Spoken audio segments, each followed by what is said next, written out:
Assalamu alaikum wa rahmatullahi ta'ala wa barakatuhu. Mabiya wannan shiri na mai albarka mai suna a duniya wanda muke haska muku shi don ranar Laraba, wato a wannan tasha ta mai suna Zinariya Hausa TV, wanda in Allah da za mu kawo muku shi wato a yau ko kuma zuwa gobe da misalin karfe 10, saboda yanzu muna cikin watan wato Ramadan.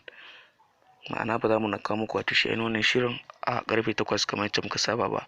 To don haka ku danna mana alamar subscribe sannan ku danna mana karo sanarwa, za ku samu ɗumbin shirye-shiryen mu da tsaron mun daura. Mun gode, muna ƙara godiya da ku.